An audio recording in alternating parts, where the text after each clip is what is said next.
কি সমস্যা কি? এটা কি? হ্যাঁ, এই বাদাম বসো।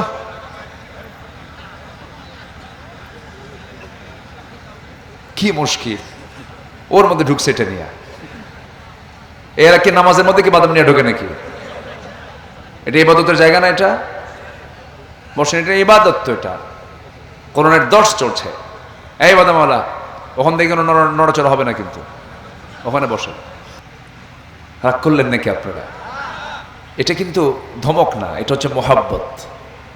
বাচ্চা দুধ খেতে চায় না, অথবা বাচ্চা ওষুধ খেতে চায় না, জ্বর 100 ডিগ্রি হয়ে গেছে, মা কি করে, বাবা খা, বাবা এই ওষুধটা খা, বাবা খা, বাবা খা, খায় না। ওই যে দাঁত শক্ত করে ধরে আছে, মুখে নিতেই চায় না ওষুধ, তখন মা কি করে? 2 হাত আর 2 পা ধইরা শক্ত করে ধরে মুখের মধ্যে নখ ঢুকাই দিয়ে কয় খা। এর মানে কি? এটা কি মোহাব্বত কম না বেশি? হ্যাঁ, মোশানটা দেখে যেন আবার মন খারাপ করেন না। আমি মোহাব্বতে বলছি, উঠবেন না, একটু বসেন। মাহফিলের সৌন্দর্য আমরা টিকে রাখি, আল্লাহ কবুল করুন, জোরে বলি আমিন। বেরে আহার দিতেন নিজে হয়ে রোজাদার, নিয়মর ভালোবাসার খাম, রাহমাতাল লিল আলামিন। দূরে কাছের বিভিন্ন স্থান থেকে ছুটে আসা তাওহীদের পতাকাবাহী, কালিমার ঝান্ডাবাহী, দ্বীন ইসলামের নরসারদুল বীর মুজাহিদ, প্রাণ প্রিয় সম্মানিত দ্বীনী ভাইরা, আড়ালে বসে আছেন শ্রদ্ধেয়া সম্মানিতা মা বোনেরা। আলোচনার সূচনায় আনুষ্ঠানিকতার মধ্য দিয়ে আমার পক্ষ থেকে আবারও দিল খোলা সালাম, আসসালামু আলাইকুম ওয়া রাহমাতুল্লাহি ওয়া বারাকাতুহু। সালামের জবাবটা কেমন যেন ভিজা ভিজা মনে হলো। আসসালামু আলাইকুম ওয়া রাহমাতুল্লাহ। সবাই কেমন আছেন? আমাকেও প্রশ্ন করে ফেলেছেন। আল্লাহ তাআলা আমাকে আপনার সামনেই, আপনার মতোই আল্লাহ তাআলা আমাকে আপনার সামনেই বসে রেখেছেন, বলি আলহামদুলিল্লাহ। এখানে দুটো শব্দ মিক্স হয়ে যাচ্ছে, যিনি স্পিকার, যিনি কথা বলছেন তার শব্দ, আর আরেকটা ভাড়া করা হয়েছে হলো মেশিনের শব্দ। দুই শব্দে আমার কান ঝালাফালা হয়ে যাচ্ছে। ওটা কি অফ করে দেওয়া যায় না কোনোভাবে? চলবে না কেন? বিদ্যুৎ নাই? হ্যাঁ, আমাকে খুব বিব্রত করছে। আমি এই শব্দে আমার আমি আরাম পাচ্ছি না, স্বস্তি পাচ্ছি না, আমি অভ্যস্ত নই এটাতে। দেখুন তো এটা কি করা যায়? দিছেন কি ওখানে কিছু দিছেন? কি দিয়েছেন? কিছুই করা হয়নি। দেখুন তো এটা বন্ধ করা যায় কিনা, অন্য কোনো ব্যবস্থা করা যায় কিনা। মহান রব্বুল আলামিনের শুকরিয়া, যে মহান আল্লাহ সুবহানাহু ওয়া তাআলা আমাকে আপনাকে অসংখ্য লোকের মাঝ থেকে বাছাই করে এমন সুন্দর একটা আয়োজনে জান্নাতের টুকরায় আসার বসার তৌফিক দিলেন। সেই মহান রবের শানে বলে উঠছি আলহামদুলিল্লাহ। আবারও বলছি আলহামদুলিল্লাহ। চিৎকার মেরে বলছি আল্লাহুম্মা আইন্নি আলা যিকরিকা ওয়া শুকরিকা ওয়া হুসনি ইবাদাতিকা। সবাই বলি আল্লাহুম্মা লাকা আসলামতু ওয়া বিকা আমানতু ওয়া আলাইকা তাওয়াক্কালতু ওয়া ইলাইকা আনাবতু ওয়া বিকা খাসামতু। আমরা আল্লাহ তাআলার শুকর আদায় করে নিলাম। সম্মানিত হাজিরিন, মহান রব্বুল আলামিন এই পৃথিবীতে অসংখ্য মাখলুকাত সৃষ্টি করে রেখেছেন। আকারে এবং শক্তির দিক থেকে আমাদের চাইতেও বহু শক্তিশালী প্রাণী পৃথিবীতে বিচরণ করছে।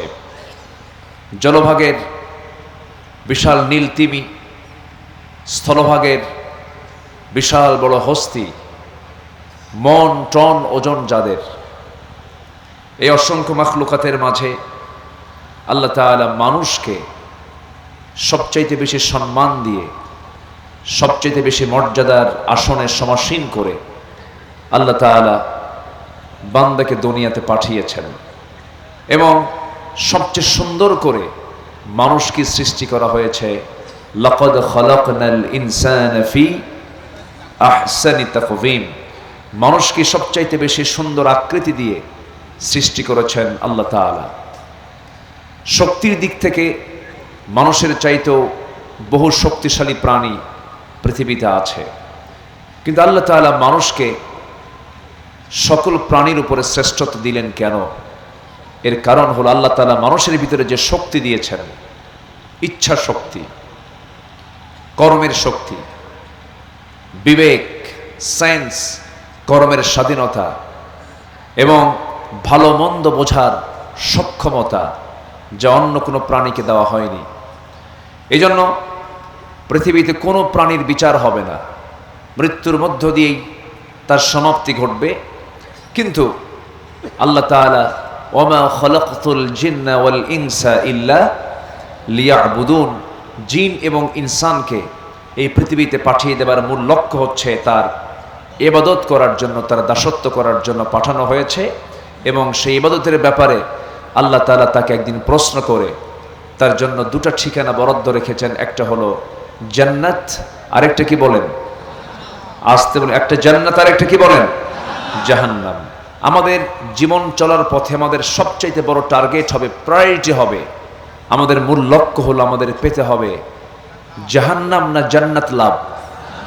জান্নাত লাভ করতে হবে, জান্নাতের উপযোগী হয়ে নিজেকে গড়ে তুলতে হবে আমাকে এনিওয়ে। কারণ জীবন কয়টা? আসতে বলবেন না, জীবন কয়টা?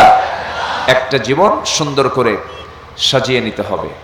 সেই জীবনকে সুন্দর করার জন্য আল্লাহ তাআলা একটি সুন্দর কিতাব আমাকে আপনাকে দান করেছেন। কারণ সুন্দর হওয়ার জন্য, আমার জীবনকে সুন্দরভাবে গড়বার জন্য অবশ্যই তো সুন্দর একটা কিতাব লাগবে। একটি মজবুত কিতাবের প্রয়োজন, যেটা পৃথিবীর কাউকে আল্লাহ পাক দায়িত্ব দেননি। এই কিতাব আল্লাহ তাআলা নিজে বান্দার জন্য আসমান থেকে নাজিল করে দিয়েছেন। কেউ তো সুবহানাল্লাহ বললেন না, জোরে বলি সুবহানাল্লাহ। আমি ব্যক্তিগতভাবে আমি যতটুকু বুঝি, পৃথিবীতে আমি আমার চোখে যত মখলুক দেখেছি, যত সৃষ্টি দেখেছি, আমি বিমানে চড়েছি, আকাশের মেঘমালাগুলো দেখেছি। হুয়াল্লাযী ইউরীকুমুল বারকা খাওফান ওয়া তামআন ওয়া ইউনশিস সাহাবাত সিকাল। আমি যতটুকু আশ্চর্য হয়েছি, আকাশের দিকে তাকাই, সমুদ্রের দিকে তাকাই, চাঁদের দিকে তাকাই, পাহাড়ের দিকে তাকাই, প্রাণীকুলের দিকে তাকাই। হ্যাঁ, অবশ্যই এগুলো আশ্চর্য, এর পেছনে একজন অবশ্যই রব আছেন। তিনি কে? আল্লাহ তাআলা। সকল কিছুর চাইতে আমার কাছে, আমার এই ভাঙ্গা চূড়া একটু স্টাডিতে আমার কাছে মনে হয় সকল কিছুর চাইতে এটা অত্যাশ্চর্য হলো আমার আল্লাহ পাকের এই কালাম। জোরে বলি সুবহানাল্লাহ। এটা আশ্চর্যতা কখনো ফুরাবে না। এটা এক মহা আশ্চর্যের কিতাব কোরআন কারীম। আল্লাহ তাআলা ১৫০০ বছর আগে কোরআন নাজিলের আগেরও আসমানে কিতাবের নাজিলের ধারাবাহিকতায় সর্বশেষ আল্লাহ তাআলা এই কোরআন আমার আপনার জন্য নাজিল করেছেন। তবে কোরআনটা নাজিল হয়েছে মরা মানুষের জন্য না জিন্দা মানুষের জন্য? লিয়ুনযিরা মান কানা হাইয়া। আল্লাহ তাআলা জিন্দা লোকের জন্য কোরআন নাজিল করেছেন। কিন্তু দুঃখজনক হলেও সত্য, আমার দেশে কোরআন তেলাওয়াত হয় মরার আগে বেশি না মরার পরে বেশি? মরার পরে কোরআন তেলাওয়াত বেশি হয়। মরার পরে আপনি মরা মানুষকে আপনি আর কি শোনাবেন? কোরআন তো জিন্দা লোকের জন্য নাজিল হয়েছে।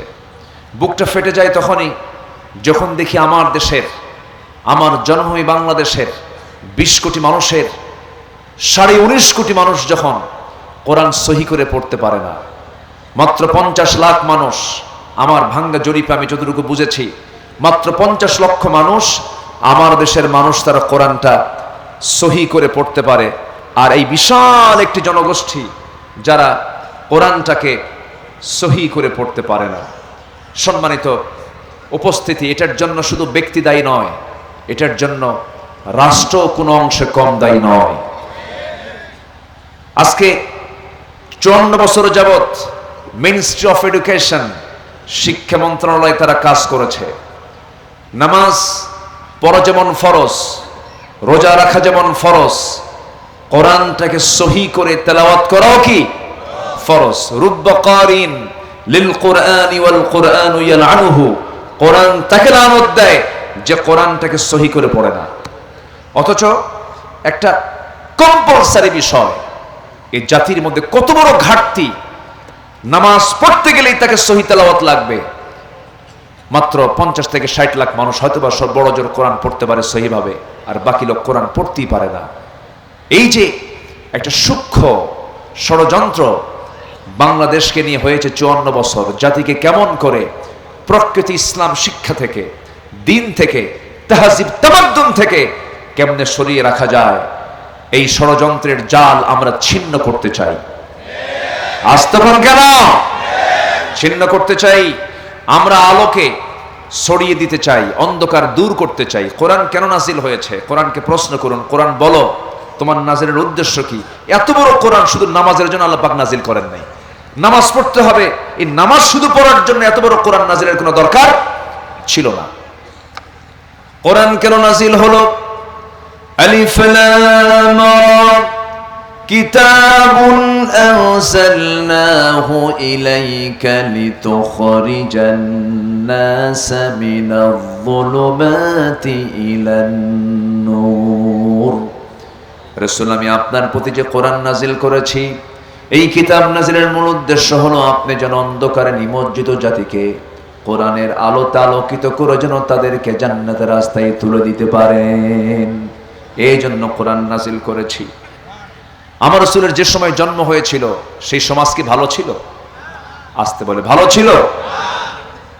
জাহিলিয়াত যাকে বলা হয়, দ্য এজ অফ ইগনোরেন্স, বর্বরতার যুগ। সে যুগ, যে যুগে নিজের মাকে সন্তান বিয়ে করত। নাউজুবিল্লাহ বলবেন না। বাবা বিয়ে করেছেন, বাবা বিয়ে করে তালাক দিয়েছে, সেই মাকে ধরে এনে সন্তান বিয়ে করছে। এত অসভ্য একটা বর্বর জাতি, ভাঙ্গা পাতিলকে কেন্দ্র করে, একটা মাটির ভাঙ্গা পাতিলকে কেন্দ্র করে যুগের পরে যুগ যুদ্ধ লেগে রাখত যে জাতি, সেই জাতিকে, শতবিভক্ত জাতিকে এক সুতার কাঠিতে আবদ্ধ করেছেন মুহাম্মদ সাল্লাল্লাহু আলাইহি ওয়াসাল্লাম। কোন জাদু মন্ত্র দিয়ে নয়। কি দিয়া? আসতে বলবেন না, কি দিয়া?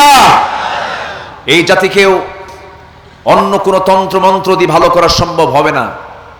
দেখলাম তো, সব দেখা শেষ করেছি। এই জাতি ভাষাগত দিক থেকে, ভৌগোলিক দিক থেকে, এরপরে জাতির দিক থেকে একটা মিশ্র জাতি। এই জাতিকে একটা সুসভ্য জাতিতে রূপ দেওয়ার জন্য আসমানি কিতাবের বিকল্প কোনো পন্থায় এই জাতিকে সভ্য করা সম্ভব নয়। সম্মানিত ভাইয়েরা, সম্মানিত বন্ধুগণ,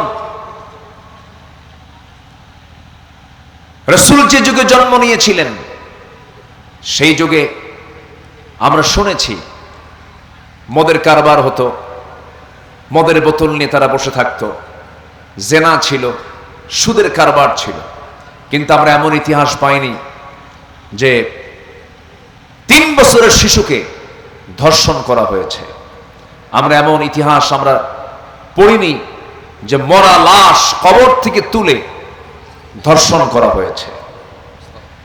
আমরা এমন ইতিহাস শুনিনি হালুয়াঘাটে এই তো কয়েক মাস আগে এক মহিলা সুইসাইড করেছে, আত্মহত্যা করার পর তার লাশ মর্গে নেওয়া হয়েছে। মর্গে আত্মহত্যা করা লাশকে ধর্ষণ করা হয়েছে। একটা মানুষকে মেরে একটা সাবেক সাংসদ যদি অনির্বাচিত, অবৈধ, আমি বিগত 16 বছর এই প্রেক্ষাপট জুলাই আগস্টের পরে, জুলাই আগস্টের আগ পর্যন্ত 2008 থেকে নিয়ে 2024 সাল পর্যন্ত যত পার্লামেন্টারিয়ান ছিল, আমি তাদেরকে বৈধ পার্লামেন্টারিয়ান বলি না। ঠিক কিনা বলেন? বলি না কেন? দিনের ভোট রাতে শেষ, সোনার বাংলা, সোনার দেশ। ঠিক কিনা বলেন? ওদের মধ্যে এক এমপি, কালীগঞ্জে বাড়ি তাকে মারা হলো কেমন করে, কলকাতায় নিয়ে যাওয়া হলো পরিকল্পিতভাবে। আমার দেশের লোকগুলো সেখানে গিয়ে তাকে মেরে একটা ফ্ল্যাটের ভিতরে হাড়গুলোকে পৃথক করে, হাড় সরাইয়া দিয়ে মাংস পৃথক করে, টুকরো টুকরো করে গোশতগুলোকে কবরের ফ্ল্যাশে নিয়ে ফ্ল্যাশ করা হয়েছে। মানুষ কত জঘন্য হলে এবং কত পাশবিক হলে পরে এই আচরণ বান্দার দ্বারা প্রকাশ পেতে পারে। সেই জাতিকে ভালো করার জন্য পৃথিবীর কোনো তন্ত্র মন্ত্র দিয়ে মানুষকে ভালো করা সম্ভব নয়। মানুষ ভালো হবে কার বিধান দিয়ে, কার আইন দিয়ে? বলেন বলেন, কার আইন দিয়ে? কোরআনকে যারা শুধু নামাজের কিতাব মনে করেন, ধর্মের কিতাব মনে করেন, আমি মনে করব রসুলকে যারা শুধু ইমাম মানবেন, রসুলকে শুধু রোজার আদর্শে মানবেন, কিন্তু রসুলকে রাষ্ট্রনায়ক মানবেন না, রসুলকে সেনাপতি মানবেন না, খোলাফায়ে রাশিদার 30 বছরের শাসনকে যারা মানবেন না, সুলাইমান আলাইহিস সালামের গোটা পৃথিবীর তিনি রাষ্ট্র পরিচালনা করেছেন, পৃথিবী শাসন করেছেন, এগুলো মানবেন না যারা, আমি মনে করি তারা নবীর উম্মত না, তারা ভণ্ড, তারা প্রতারক। রসুলকে মানতে হবে এক জায়গায় না সব জায়গায়? আসতে বলবেন না, এক জায়গায় না সব জায়গায়? সব জায়গায় মানতে হবে। আল্লাহ রাব্বুল আলামিন বলেন, মা আতাকুমুর রাসূলু ফাখুযুহু ওয়া মা নাহাকুম আনহু ফান্তাহু। রাসূলকে আংশিক মানা যাবে না, রাসূল যা নিয়ে এসেছেন তার সব টোটাল মানতে হবে। কোরআন শুরু হয়েছে বা দিয়া, বিসমিল্লাহর বা, শেষ হলো অমিন শাররি হাসিদিন ইদা হাসাদ। এই যে বা দিয়া শুরু হলো, দাল দিয়ে শেষ হয়ে গেল, এই যে বিশাল বড় কোরআনের ভিতর থেকে যদি কেউ একটা হরফও যদি অস্বীকার করে, কফ মানলাম না, সে কি ইমানদার না কাফের? কাফের হয়ে যাবে। একটা হরফকে যদি, একটা শব্দকে যদি কেউ অস্বীকার করে, তার ইমান থাকবে না, সেখানে তো প্রশ্নই নাই। জীবন চলার পথ হিসাবে ইসলামকে সব জায়গায় মানতে হবে। ইসলাম মানার শর্ত হলো আল্লাহ দিয়ে দিয়েছেন, আংশিক মানার নাম ইসলাম নয়। আল্লাহ রাব্বুল আলামিন বলেন, ইয়া আইয়ুহাল্লাযীনা আমানু দুখুলু ফিস-সিলমি কাফা ওয়া লা তাত্তাবিউ খুতুওয়াতিশ শাইতান ইন্নাহু লাকুম আদুউম মুবিন। জোরে বলুন আল্লাহু আকবার। ঈমানদারেরা, তোমরা পরিপূর্ণরূপে ইসলামে দাখিল হয়ে যাও। আংশিক ঢুকবে, আংশিক ঢুকবে না, আমি আল্লাহ রাব্বুল আলামিন কবুল করব না। ফাতুমিনুনা বিবা'দিল কিতাবি ওয়া তাকফুরুনা বিবা'দ। আল্লাহ নিজে এক্সপ্লেন করছেন, আল্লাহ নিজেই ব্যাখ্যা করছেন, আংশিক মানার নাম ইসলাম নয়। আংশিক মানা যাবে না। জান্নাত লাভের জন্য কিছু কাজ আমাকে আপনাকে করতে হবে। মূল টার্গেট, মূল লক্ষ্য হলো আমরা বাবার পিতা হারাতে চাই না। আমরা আমাদের বাপের পিতা কোনটা বলেন? কি? নওগাঁ পত্নীতলা। আমাদের বাপের পিতা কোনটা বলেন? একটু জোরে বলেন না ভাই, আর একটু জোরে বলেন, আমাদের বাপের পিতা কোনটা বলেন? আমাদের আব্বা জান্নাতে ছিলেন, আমাদের বাবাকে বলেন, আমাদের বাবাকে? আমরা বনি আদম, আমরা কি? আমরা আদমের সন্তান। ওয়ালাকাদ কাররামনা বনি আদম, ওয়ালাকাদ কাররামনা বনি আদম, আমরা সব বনি আদম।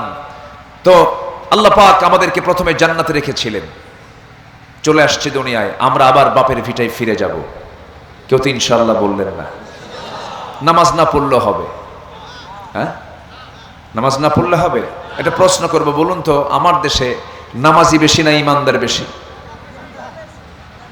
ভালো করে বলবেন, নামাজি বেশি না ইমানদার বেশি? ইমানদার বেশি। হ্যাঁ, নামাজ না পড়ি ইমান ঠিক আছে, কি ঠিক আছে বলেন? ইমান ঠিক আছে। আবার মাঝে মাঝে আবুল সরকারের মতো বাউল ফাউল থাকলে তার কথাই নেই, ওদের নামাজই লাগে না। হ্যাঁ, খাজা দিল কর তাজা, ইসমে জালাল, গাজার কলকি খাওয়া হালাল। জোরে কর নাউজুবিল্লাহ। এ আবুল সরকাররা এত বড় ফাসিলেরা, এত ফাউল, বাউল না ফাউল। আবার আরবিতে বাউল মানে হলো পেশাব, বাউল মানে কি? পেশাব। তো এই আবুল সরকার, সে একদিন দেখলাম, সেদিন সে বলতেছে যে আল্লাহ কোরআনে কয়েকবার নাচতে কইছে। কোথায়? কুল আউযু বিরাব্বিন নাস, মালিকিন নাস, ইলাহিন নাস। আর এটার পক্ষে ফরহাদ মাজহারদের মতো মানুষ ওদের পক্ষে কথা বলে। যারা এই সমস্ত বেফাস লোকের পক্ষে কথা বলে তারা আরেক মানসিক রোগী, তারা ঠিক কিনা? এগুলো বদমাইশ। টাঙ্গাইলে একটা আমদানি হয়েছে, টাঙ্গাইলে একটা আছে, সে বলে আমি কেন আমিন বলবো, আমি কেন মাফ চাবো, আমার তো কোনো গুনাই নাই। তাহলে বাংলাদেশে কিন্তু মানুষরূপী কিছু ফেরেশতা আছে। টাঙ্গাইলে যাবেন, লতিফ সিদ্দিকী আছে, ও কয় আমার জীবনে কোনো গুনাই না, আমি আমিন কব কেন? এই সমস্ত কোরআন বিরোধী, ইসলাম বিরোধী, হজের বিরুদ্ধে কথা, নামাজের বিরুদ্ধে কথা, কোরআনের বিরুদ্ধে কথা, আল্লাহর বিরুদ্ধে কথা বলে আজ পর্যন্ত কোন নাস্তিকের শাস্তি বাংলার জমিনে হয়নি। আমরা সামনের পার্লামেন্টে এমন আইন দেখতে চাই, আল্লাহ রাসূলকে যারা গালি দেবে ফাকতুরুহু, ইসলামের নির্দেশনা হলো তাকে হত্যা করা। এমন আইন আমরা বাংলার পার্লামেন্টে দেখতে চাই। সবাই রাজি আছেন তো ইনশাআল্লাহ? ঠিক কিনা বলেন? এটা ব্যাপার না। ইন্নী দাউতু কওমি লাইলা ওয়া নাহারা, নূহ আলাইহিস সালাতু ওয়াস সালাম তিনি দিনেও দাওয়াত দিয়েছেন, রাতেও দাওয়াত দিয়েছেন। ফলাফল হলো বউ কালেমা পড়ে নাই, ছেলেও কালেমা পড়ে নাই। 900 বছর দাওয়াত দিয়ে ইসলাম কবুল করছে 80+, 80 কিছু করে, 80 থেকে 86 জন ইসলাম কবুল করেছে। তাহলে কি আল্লাহর নবী নূহের দাওয়াত কি ব্যর্থ ছিল? না, কোনো সমস্যা নেই। যে কজন ভাই আছেন আমরা মনোযোগ দিয়ে কথাগুলো শুনবো এবং এই কথাগুলো আমরা সমাজে ছড়িয়ে দেব। জোরে বলি ইনশাআল্লাহ। আমার দিকে কান লাগান। জান্নাত প্রাপ্তির জন্য 1 নম্বর কাজ হলো নেক আমল সহ ঈমান আনতে হবে। বলেন কি কি ঈমান আনতে হবে বলেন তো? নেক আমল সহ ঈমান। আমার দেশে নেক আমল সহ ঈমান বেশি না শুধু ঈমান বেশি? নামই হলো ঈমান আলী। নাম কি? ঈমান আলী, কিন্তু নামাজ পড়ে না। নাম হলো রমজান আলী, রমজান মাসে দুপুরবেলা ভাত খায়। নাম হলো আতর আলী, গোটা গায়ে গাজার গন্ধ। নাম হলো বাদশা মিয়া, ভিক্ষা করে। নাম হলো খোকা মিয়া, বয়স হলো 80 বছর। নাম হলো হিম্মত আলী, সাইকেলের চাকা ব্লাস্ট হলে শীত হয়ে পড়ে। আমার বন্ধুগণ, নাম হলো ফজর আলী, ঘুম থেকে 10টার দিকে ওঠে। নাম কি বলেন? ফজর আলী। নাম দিয়ে কোনো কাজ হবে না, বংশ দিয়েও কোনো কাজ হবে না। নাম দিয়ে যদি কাম হতো, নাম দিয়ে মানুষ অনেক কিছু করতে পারত, কিন্তু নাম দিয়েও কাজ হবে না, বংশ দিয়েও কাজ হবে না। আমার নবীর বংশ কুরাইশ, সূরা কুরাইশ নামে একটা সূরাও আছে। আবু লাহাব, আবু জেহেল, এদের বংশের নামটাও কি বলেন? কুরাইশ। কি বংশের মানুষ আবু লাহাব। আমার নবীর রক্ত আবু তালেব, এই যে বিশাল বিশাল পরিচয় তাদের। আমার নবীর আপন চাচা আবু তালেব হয়েও লাভ হলো না। ইব্রাহিম আলাইহিস সালাতু ওয়াস সালামের নিজের পিতা আজর হয়েও লাভ হলো না। নূহ আলাইহিস সালাতু ওয়াস সালামের ছেলে কেনান হয়েও লাভ হলো না। লূত আলাইহিস সালামের স্ত্রী হয়েও লাভ হলো না। কারণ তাদের কোনো মূল্য হবে না আল্লাহর আদালতে। কারণ বংশ দিয়া, টাকা দিয়া, পয়সা দিয়া, সম্মান সম্ভ্রম দিয়ে কোনোদিন আল্লাহর কাছে মূল্যায়ন হবে না। আল্লাহর কাছে মূল্যায়ন হবে ইন্না খালাকনাকুম মিন যাকারিন ওয়া উনসা ওয়া জাআলনাকুম শুউবান ওয়া ক্বাবাইলা লিতাআরাফু ইন্না আকরামাকুম ইনদাল্লাহি আতকাকুম। জোরে বলুন আল্লাহু আকবার। আল্লাহর কাছে সম্মান হলো সেই বান্দার সবচেয়ে সম্মানিত যে বান্দা আল্লাহকে বেশি ভয় করে, যে ব্যক্তির নাকি ঈমান আছে, নেক আমল আছে। আল্লাহ সুন্দর করে 3টা জায়গায় বলছেন। এক জায়গায় বলছেন কি দেখেন, ইন্নাল্লাযীনা আমানু ওয়া আমিলুস সালিহাতি লাহুম জান্নাতুন তাজরি মিন তাহতিহাল আনহার যালিকাল ফাওজুল কাবীর। আরেক জায়গায় বলছেন ইন্নাল্লাযীনা আমানু ওয়া আমিলুস সালিহাতি কানাত লাহুম জান্নাতুল ফিরদাউসি নুজুলা খালিদিনা ফিহা লা ইয়াবগুনা আনহা হিওয়ালা। জোরে বলুন আল্লাহু আকবার। ঈমান যারা আনবে, নেক আমল যারা করবে, তাদের জন্য 8টা জান্নাতের 1 নম্বরের জান্নাত আমি জান্নাতুল ফিরদাউস তার জন্য বরাদ্দ করব, স্থায়ীভাবে সেই জান্নাতে সে থাকবে। এবং আরেকটা আয়াতে সূরা বুরুজের শেষের দিকে আল্লাহ রাব্বুল আলামিন বলছেন, ঈমান এবং নেক আমল যারা করবে আমি তাদের জন্য এমন জান্নাত রেখে দেব যার নিচ দিয়ে নহর প্রবাহিত। জোরে বলুন সুবহানাল্লাহ। দুধের প্রস্রবণ, মধুর প্রস্রবণ, পানির প্রস্রবণ, শরাবের প্রস্রবণ সেখানে থাকবে। দুনিয়ার মধু পান করলে মানুষ দিনে দিনে বুড়া হয়ে যায়, শিশু কিশোর হয়, যুবক হয়, আবার যুবক ধীরে ধীরে বুড়া হয়ে যায়। কিন্তু জান্নাতের পানি, জান্নাতের দুধ, জান্নাতের মধু যদি কোনো বান্দা একটাবার পান করে ফেলে, সে কোনোদিন, চিরদিনের জন্য সে কোনোদিন আর বুড়া হবে না। জোরে বলুন সুবহানাল্লাহ। সেই জান্নাত কি সবাই পেতে চান? সবাই কি সেই জান্নাত লাভ করতে চান?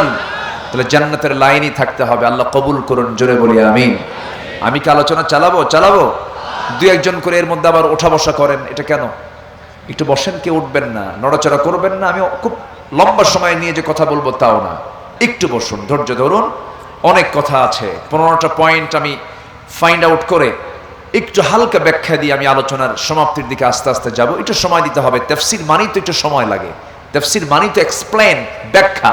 সংক্ষিপ্ত শব্দ তো তাফসীর হয় না, একটু সময় লাগবে। আপনাকে থাকতে হবে, আপনি থাকবেন মাহফিল সফল হবে, আপনি থাকবেন না মাহফিল ব্যর্থ হয়ে যাবে। এই জন্য আপনার বসে থাকাটা অত্যন্ত গুরুত্বপূর্ণ একটা দায়িত্ব।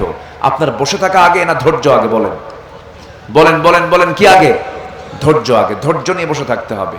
আল্লাহ তাআলা এই জন্য ধৈর্যশীলদের সাথে আছেন, নিজে এমনি বলেন নেই। আল্লাহ বলছেন আমি ধৈর্যশীলদেরকে ভালোবাসি এবং তার সাথেই আছি। আল্লাহু আকবার বলেন। সবচেয়ে বড় ধৈর্যের পিরামিড কে? আসতে বলবেন না কে? কাফের মদ খায়, জেনা করে, আল্লাহর বিরুদ্ধে কথা বলে, এরপর তার নাকের ডগায় আল্লাহ অক্সিজেন দিয়ে রাখে। আল্লাহর ধৈর্য দেখছেন? আল্লাহর ধৈর্যশীল কত। আমরা একটু ধৈর্য নিয়ে শেষ পর্যন্ত থাকবো। জোরে বলি ইনশাআল্লাহ। আল্লাহ কবুল করুন, জোরে বলি আমিন। তাহলে আমরা সেই ঈমানটাকে নেক আমল সহ মজবুত করব। জোরে বলি ইনশাআল্লাহ। ঈমানদার কি হিংসা করতে পারে? আসতে কয়। ঈমানদার হিংসা করতে পারে? আমাদের সমাজে কি হিংসা আছে? অনেকে চুপচাপ আছে। এলাকায় হিংসা আছে? হিংসা হয়? আমাদের মধ্যে হিংসা হয়? দেখেন আওয়াজ এত কমে গেল, মনে হয় ফেরেশতা বসে আছে সব। হিংসা বলেন তো, হিংসা হয় কিনা বলেন? আসে। হিংসা আনা যাবে না। আল্লাহ তাআলা হিংসাকে কত জঘন্য গুনাহ বলেছেন যে আল্লাহ তাআলা দোয়া করতে বলছেন ওমিন শাররি হাসিদিন ইযা হাসাদ। হিংসুকের হিংসা থেকে আল্লাহ তোমার কাছে পানাহা চাই, আশ্রয় চাই। হিংসা খুব মারাত্মক, ভয়ঙ্কর নিজের নফসের জন্য, নফসের ক্যান্সার এটা। আমরা হিংসা করব না। জোরে বলি ইনশাআল্লাহ। হিংসা যদি করি সব নেক আমলগুলো শেষ করে দিবে। ক্বালা ইয়াকুম ফিল হাসাদ ফাইনাল হাসাদা ইয়াকুলুল হাসানাত কামা তাকুলুন নারুল হাতাব। হিংসা করবেন সব শেষ হয়ে যাবে। আমি একটা উদাহরণ প্রায় দেই। এক বেচারি বিয়ে করতে যাবে। আগের যুগে মানুষ ঘোড়ায় চড়ে, গরুর গাড়িতে করে বিয়ে করতে গেছে। এখানে গরুর গাড়িতে বিয়ে করছেন কে? দেখে হাত তোলেন তো দেখি। গরুর গাড়িতে দেখেন অনেক লোকের হাত উঠছে, দেখেন গরুর গাড়িতে করে বিয়ে করছে। আচ্ছা হাত নামান। তো ঘোড়ায় চড়ে বিয়ে করতে যাবে এক যুবক। তো গ্রামের মধ্যে এক মুরব্বীর ঘোড়া আছে, তার কাছে গিয়ে বলছে চাচা আপনার ঘোড়াটা কি দেওয়া যাবে? কেন? অমুক দিন না আমার বিয়া। কিন্তু চাচার খুব রাগ ছিল এই যুবকের উপরে, রাগ ঝাড়ছে সেই দিন। সবাই ঘোড়া দিল, তোরে ঘোড়া দেবো না, যা। যুবকটা মন খারাপ করে বাড়িতে আসছে, রূপক অর্থে বলছি আমি। তো যুবকটা বাড়িতে এসে সবে কদর আসছে সামনে, সবে কদরের দিন মসজিদে গেছে। রাতে মসজিদে গিয়ে নামাজ কালাম পইরা, তাহাজ্জুদ, তারাবি সব নামাজ কালাম শেষে শেষ মোনাজাতে হাত তুলে দোয়া করতেছে, আল্লাহ আজকের এই বরকতময় রাতে আমার জন্য কিচ্ছু চাওয়া নাই, আমি আমার জন্য কিচ্ছু চাই না, তোমার কাছে আমার শুধু একটা চাওয়া, বুড়ার যেন ঘোড়া মরে। বুড়ার যেন কি মরে? ঘোড়া মরে। এই দোয়া করে বাড়িতে চলে আসছে। বাড়িতে এসে দেখে মার চোখে পানি। মা তুমি কান্দো কেন? কে বাবা তোর গরু মরছে। কি মরছে বলেন তো? গরু মরছে। তাহলে দোয়া কবুল হয়েছে কিনা খান? কিন্তু মালাকুল মউত গেছে ঘোড়ার কাছে না গরুর কাছে? কার গরু বলেন? কার গরু? হিংসা করবেন, নিজে জ্বলবেন। যার জন্য হিংসা করা হচ্ছে তার কিচ্ছু হবে না। হিংসুক হিংসার যন্ত্রণায় মরে, যার জন্য হিংসা করা হয় সে আল্লাহ তাআলা তাকে টেনে উপরের দিকে তুলে নেয়। আল্লাহু আকবার। আমরা হিংসা করব না, জোরে বলি ইনশাআল্লাহ। হিংসা মুক্ত হৃদয় বানাবো, দেখবেন আপনার হৃদয়ে কোনো যন্ত্রণাও থাকবে না, অসুখও থাকবে না। জমি কিনে একজন আরেকজনের ঘুম হয় না, খেলে মাথা তাপড়ায় আর কয় হাই রে হলোটা কি? আছে না নাই বলেন তো? আছে না নাই? টেনশন করে না। আমরা হিংসা করব না, ইমানকে ফ্রেশ রাখবো, জোরে বলি ইনশাআল্লাহ। ইমানটাকে টিকে রাখবো আমরা। ইমানটাকে কি করব? টিকে রাখবো। ইমান কিন্তু খুব খুব স্পর্শকাতর বিষয়। ইউসবিহু মুমিনান ওয়া ইউমসি কাফিরান। সকালবেলা ইমান আছে, বিকালবেলা ইমান নাই। একটা কথা ভাইজানের আমার কাছে খুব দামি মনে হয়েছে, সেটা হলো ফেরাউন যে ইসলাম বুঝতো, আমার দেশের মুসলমানরা সেই ইসলাম বোঝে না। বাস্তব একটা কথা। ইউবাদদিলা দীনাকুম, আয়াত পড়েছি, আপনার কথাটা নতুন করে আপনি ফাইন করে আপনি ডিসপ্লে করলেন, খুব সুন্দর হয়েছে, আলহামদুলিল্লাহ। ফেরাউন দ্বীনের ব্যাখ্যা বুঝতো, এই আয়াত প্রমাণ করে। কিন্তু আমার দেশের মানুষ দ্বীনের ব্যাখ্যা বোঝে না। ইমান কি, ইমানটা কি বোঝে না। মাত্র একটা বিড়ির প্যাকেটে ইমান বিক্রি করে ফেলে। চোর ও জানে এই লোকটা চোর, একে সমর্থন দিলে রাস্তার টাকা চুরি করে খাবে, এরপরও তারা সমর্থন দেয়। ও যে চুরি করবে, সেই চুরির একটা গুনার আমলনামা তোর আমলনামায় যাবে। কথা কি বুঝতেছেন? আন তুআদ্দুল আমানাতি ইলা আহলিহা ওয়াল্লাযীনা হুম লিআমানাতিহিম ওয়া আহদিহিম রাউন। ঈমানদার তো তারাই যাদের ওয়াদা আমানত ঠিক থাকে। জোরে বলুন সুবহানাল্লাহ। আমরা ঈমানটা মজবুত করব, জোরে বলি ইনশাআল্লাহ। আমার বন্ধুগণ, ঈমান যার আছে তার সবই আছে, ঈমান যার নাই তার কিচ্ছু নাই। আপনি নেক আমল করলেন, ঈমান নাই, কাজ হবে না। বিল গেটস আমেরিকার ধনকুবের একজন বিশাল বড় ধনাঢ্যশালী ব্যক্তি, সে তার সম্পত্তির বিশাল একটা অংশ সমাজ কল্যাণমূলক দাতব্য জায়গায় সে দান করে দিয়েছে, বিভিন্ন জায়গায় সে দান করে দিয়েছে। এত বড় কোটি কোটি টাকার দানবীর হওয়ার পর আল্লাহর কাছে তার কোনো মূল্য নাই, কারণ তার দান আছে, কিন্তু তার মধ্যে কি নাই? আসতে বলুন না, কি নাই? ঈমান নাই। আবার ঈমান আছে, ঈমানের দাবি করছে, কিন্তু ঈমানের কোনো গুণ নাই। 7টা গুণ তার মধ্যে পাওয়া যায় না। ঈমানদারের গুণগুলো তার মধ্যে অনুপস্থিত। তাকে আপনি কেমন করে ঈমানদার বলবেন? আল্লাহ এই সমস্ত বান্দাগুলোকে মাঝে মাঝে ফাসিক বলেছেন, মাঝে মাঝে মুনাফিক বলেছেন, মাঝে মাঝে জালিম বলেছেন। তারা জালিম কখনো ঈমানদার হয় না, ফাসিক কখনো ঈমানদার হয় না। আমার বন্ধুরা, আমার দেশে মুসলিম নামদারি মুশরিকও আছে না নাই? মুশরিকও আছে, কাফেরও আছে, বহু আছে, কিন্তু দাবি করছে আমি ঈমানদার না। ঈমান আনতে গেলে ভালো করে ঈমান আনতে হবে। ইয়া আইয়ুহাল্লাযীনা আমানু আমিনু আহসিবান নাস আইয়ুতরাকু আইয়াকুলু আমান্না ওয়া হুম লা ইফতানুন। ঈমান অত্যন্ত গুরুত্বপূর্ণ একটা বিষয়। আমরা ঈমানের যত্ন নেব, জোরে বলি ইনশাআল্লাহ। ঈমান যেন কখনো নষ্ট না হয়, ঈমান যেন ছো মেরা না নিয়ে যায় শয়তান। আল্লাহ রাব্বুল আলামিন বলেন, ওয়াল্লাযীনা আমানু ওয়া লাম ইয়ালবিসু ঈমানাহুম বিযুলমিন উলাইকা লাহুমুল আমনু ওয়া হুম মুহতাদুন। যে ঈমানদার তার ঈমানকে জুলুমের দ্বারা আবৃত করবে না, জুলুম আই শিরক, শিরকের দ্বারা আচ্ছাদন করবে না, এই সমস্ত বান্দাগুলো নিরাপদে থাকা বান্দা, এরাই হেদায়েত প্রাপ্ত বান্দা। এই জন্য আমার বন্ধুগণ, আল্লাহ তাআলা আরেক জায়গায় বলছেন, ও বান্দারা তোমরা জেনে রেখে দাও, ইন্নাল্লাযীনা ক্বালু রাব্বুনাল্লাহু সুম্মা ইসতাকামু তাতানাজ্জালু আলাইহিমুল মালায়েকা আল্লা তাখাফু ওয়া লা তাহজানু ওয়া আবশিরু বিল জান্নাতিল্লাতী কুনতুম তুআদুন। জোরে বলুন আল্লাহু আকবার। নিঃসন্দেহে যারা বলবে আমার রব আল্লাহ এবং এই কথার উপরে জীবনটা টিকে থাকবে, তাদের জন্য আল্লাহ রাব্বুল আলামিন জান্নাতের ওয়াদা করেছেন। যুগে যুগে নবীদের ইতিহাসগুলো দেখুন, যুগে যুগে আম্বে কেরামদের ইতিহাস দেখুন, সাহাবে কেরামদের ইতিহাস দেখুন, জীবন হাসতে হাসতে জীবন দিয়ে দিয়েছেন, বাতিল শক্তির কাছে মাথা নত করেন নাই। ঠিক কিনা? আসতে কোন কেন, ঠিক কিনা? আমার দেশেও এরকম ইমানদার ছিল যে আমরা ইমানদারদের উদাহরণ দেওয়ার জন্য আমরা অনেক দূরে চলে যেতাম, মিশরে যেতাম, মক্কায় যেতাম, মদিনায় যেতাম। ইমানের পরীক্ষায় উত্তীর্ণ হওয়া কিছু ইমানদার বাংলার জমিনে আল্লাহ পাক পাঠিয়ে দিয়েছেন।